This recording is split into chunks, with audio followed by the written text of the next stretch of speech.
now tuned in to Brutally Uncut with me, your host, Tameeka Henry. Thank you, everyone, for tuning in to another episode of Brutally Uncut. For this installment, I want to talk about free college for convicts. We all know someone who's suffering from student debt, whether it be $30,000, $40,000, and some people $100,000 or more.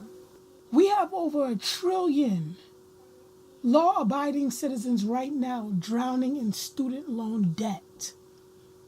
And that number is continuously growing at a rate of about $2,700 every second. Nearly 70% of people that graduate with a bachelor's degree will leave with school debt. Now, let's also keep in mind that when you leave college, it doesn't guarantee that you'll be in a place to automatically get employment. So some of these people have to wait 6 months to a year to even get a stable job. Some of those same people have to shift careers just to pay off those student loans. There are people enrolling in the Army right now looking for an alternative to pay off their student debt. I mean, graduating with debt has put many Americans in a place where they have not been able to fully live their lives after graduating. Many millennials can't even purchase homes. They can't purchase cars. They can't even afford to invest in a 401k that's offered by their place of employment because those funds need to go to their student loans. Now let's talk about the older people that are currently suffering from student debt. People in their 50s that have to dig into their retirement funds in order to pay off a $30,000 or $50,000 debt that was once $150,000 when they graduated college 30 years ago. Let's also keep in mind that as more and more people graduate with student debt, college tuition is continuously growing. In the 1980s, the maximum Pell Grant that was offered to students covered half of the cost of a 4-year public school degree. According to the Institute of College Access and Success, now it covers less than 1/3 of that cost.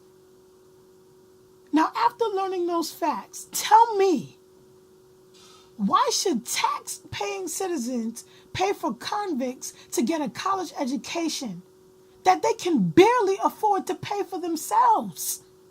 Just to give a little bit of backstory on myself, I was fortunate enough not to have to deal with student loans, and I graduated debt-free.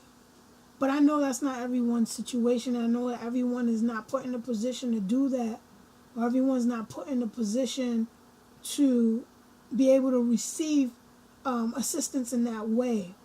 I personally received my assistance through Gates Millennium. I was a Gates Millennium Scholar. I'm a Gates Millennium alumni, I also received a scholarship from my school, so I didn't have to worry about paying for college and books and not even transportation, thank God. I know there are a lot of people out there that still struggle. It's harder and harder for people to go to school without taking out student loans. For the money that we currently spend on the prison system, we could be providing universal pre-K. We could be doubling teachers' salaries in school. We could be helping low-income families who are law-abiding pursue their dreams and attend college. If I'm a mother working 3 jobs and I have a child that wants to go to college, let alone some students want to go out of state, I can barely afford to put money aside to send my child to college, but I'm putting money aside to give to a prisoner so that they can get an education for free? We're talking about law-abiding citizens who are doing the right thing, trying to get the grades, working 2 and 3 jobs. Some people have 2 kids that they need to feed, families that they need to provide for, and they can't afford to pay for college. But we're throwing all of our money into the prison system to give them free college degrees. I believe that the prison should be a place of reform.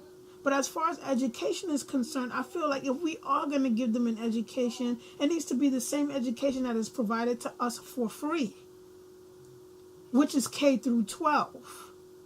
Providing them with GEDs and high school diplomas makes sense. And some might also say, well, jobs today no longer value high school diplomas. It'll be harder for someone coming out of jail to get a job with just a high school diploma or a GED. They need college degrees. Yeah, they need a lot of things. They needed not to commit that crime in order to be there also. If we are going to invest in something, I think providing them with a basic education makes the most sense. Something that caught my interest and caused me to question is they say that it cost about $5,000 to educate these inmates. Wow, that's amazing.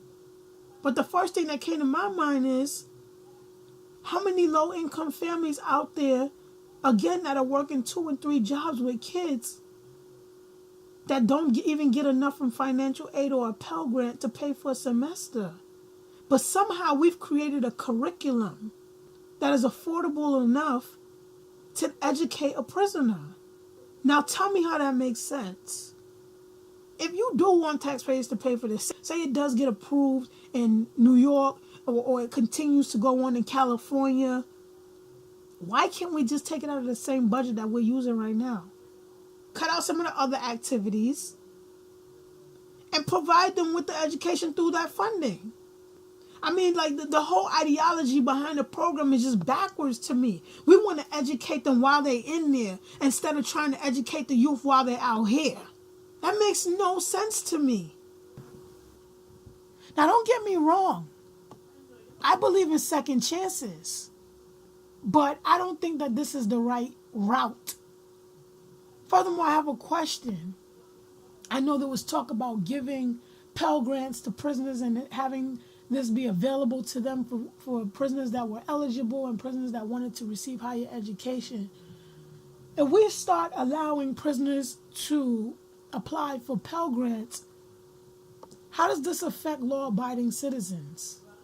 My thing is, why are we rewarding people who take away from us? I feel like if you are in prison and you want to go to college, I feel like you should apply on your own regard. I feel like your family should be paying for it for you if you feel like that's really going to turn your life around and you feel like you can do it. Shit. If I didn't want to go to college and they told me that I could go to college for free, I would have signed up too. I'm not saying that it's easy. What I'm saying is you have nothing but time when you're in there. So if you're telling me that during my time while I'm in here that I can earn a degree, of course I'm going to sign up. The people that's creating these programs for the prisoners need to come out and start working for SUNY and CUNY. They need a position with the government. They need a position with colleges to see what kind of curriculum they could create for low-income families. They don't need to be in the prison system. They're in the wrong business. Some might argue, well, this will allow them an opportunity to be back in society. You know, they have to one day come back into society and function with us. But how come we can't provide vocational opportunities? Provide them with a trade. I'm okay with that. Allow companies to go into jails for cheaper labor instead of sending it across the ocean.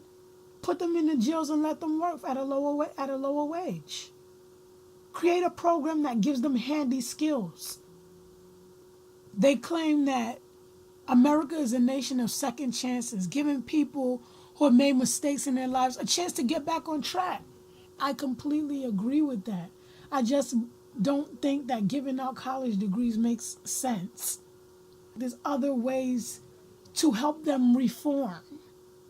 Well, here are some alternatives that I thought of. Prisoners that already have a degree should not be allowed to enter the program. It just wouldn't make sense. I think that vocational school and not a college degree makes more sense. If you've been jailed for life, I don't believe that you should be able to participate in this program. If you are a 3-time repeat offender, for a violent crime, I don't think you should be able to compete in this program. I think that if we are going to create these programs, we need to limit the areas of study to high demand occupations, because what's the sense of someone studying a specific major and when they get out they can't use it? People are saying that it will provide more opportunities for prisoners once they get out. I don't doubt that. But my thing is, if you're worried about them getting jobs because they were a felon or because they were a convict, some places of employment discriminate against those prisoners. I don't think having a degree will make a difference when they have to choose between someone who wasn't incarcerated and someone who was incarcerated. Another opportunity or another alternative is to provide them with vouchers that are good for a specific amount that will allow them to participate in entry-level programs that give them a first-hand look of what it means to go to college, or maybe a local community college, if not a university. And if they get into trouble during this probationary time, I feel like they should pay it back or serve time to cover the debt. An alternative to taxpayers covering the cost of college education for convicts, they should look for donations for people who do support these programs. I feel like they need to speak to universities and speak to local colleges about, hey, we have prisoners that want to go to school. We have prisoners that want to change their life. Prisoners that are coming out in 2 to 3 years that want to be ready for the job market. Can you offer a curriculum that will allow them to study and earn a degree while in prison? Or speak to companies that are willing to donate their services to the prison system. Hey, bring your company to our prisons. This will be like an internship for our prisoners. By the time they come out, we would love if you could offer them an introductory position within the company to those that excel or those that stand out amongst the rest. If not, a recommendation to a position. Why not? Why are these not options? This makes more sense to me. Instead of just putting shackles on them, let's start putting people into programs that identify what their issues are, so that they can get help rather than be put in a cage. Why is it that when children get arrested, they're not still being educated? If a child gets arrested at the age of 14, 15, I feel like those children should still receive an education. I just don't understand the logic behind some of these programs. And you want me to tell me that if I get arrested right now, I shoot somebody or I kill somebody and I got to spend 5 years in prison, that I have the opportunity to get a free college degree? Let me know what you think. Let me know how you feel. If you're somebody that was incarcerated and you've benefited from the education provided in the prison system, I want to hear from you. If you know somebody that's benefited from the program, I want to hear from you. If you also don't agree with the program, I want to hear from you. If you feel like we should have those programs, let me know. Give me valid reasons as to why you feel like we should have these programs in place and how you think it affects our society. When you tell me how you think they can benefit, how this program could benefit our society, also tell me how these programs, these same programs that they've conjured up, can help low-income families. Because my thing is, if you could create such sophisticated, strategic, and economically sound programs for prisoners, why aren't we creating these same programs for people that really need it? People that are doing the right thing. But until next time, thank you again for tuning in to another episode of Brutally Uncut. My name is Tameeka, and I'm out. Thank you. You're now tuned in to Brutally Uncut with me, your host, Tameeka Henry.